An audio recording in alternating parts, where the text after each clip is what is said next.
I have a theory for the Amazing Digital Circus. It's not a huge theory. It's a little small, but I think it's enough to actually talk about.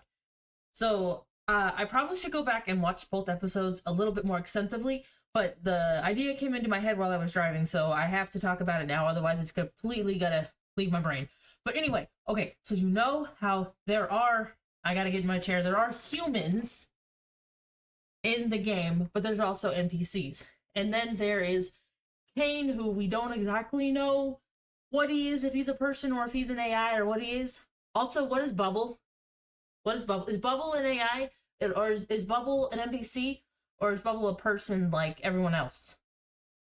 Anyway, so here's the thing. So we knew that Gummy Goo is an NPC. He's not a person. He's a character created for the game. But he is so human in his response to discovering what he is. And the question is, as an NPC, as basically, you know, a character, a non-existent person who exists as like a character, because if you're an NPC, you have a script. You're just, and you have to go off of that. But he was almost legitimately just a full-fledged person. He obviously had gaps because he couldn't remember, you know, what his mother looked like. There was things that he didn't know because, you know, that just wasn't in his data or whatever. But he still had an appropriate existential crisis, I suppose.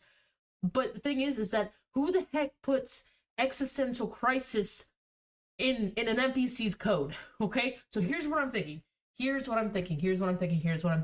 So whatever is going on, there is obviously some sort of AI that is being fed information that Kane then uses to create these different worlds and these different characters.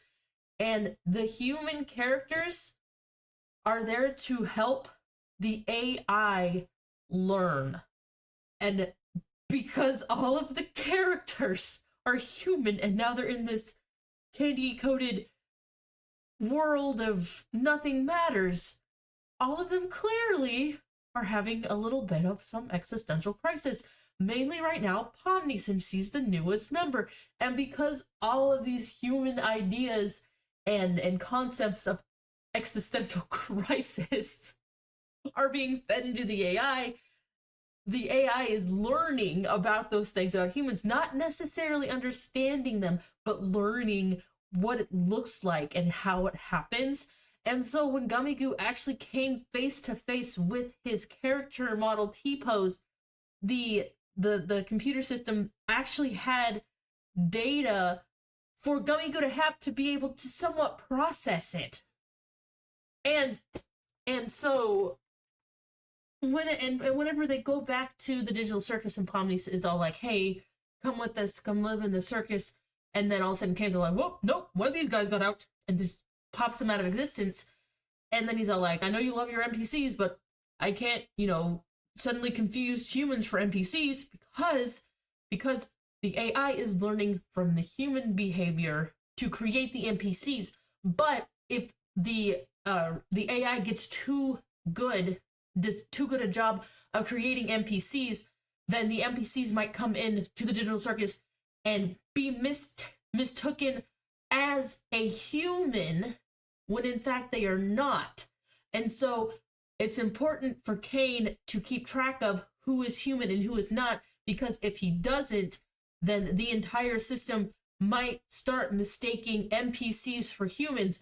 And then one day when everybody finally figures out a way to get out, then we have these digital beings who now exist as a person with free will because of how well the AI got at making these characters, and they don't actually have an escape out of the digital circus because they're not real. And that would be awful for them, because everyone who the person has technically a way out because they have a body to go back to, but not the NPCs. Anyway, that's my theory. That's my ramblings. Thank you for listening. I hope it was interesting. I don't really have anything else other than that. Um, there are better theorist people out there who come up with more interesting ideas, I suppose. But anyway, thank you. Okay, bye.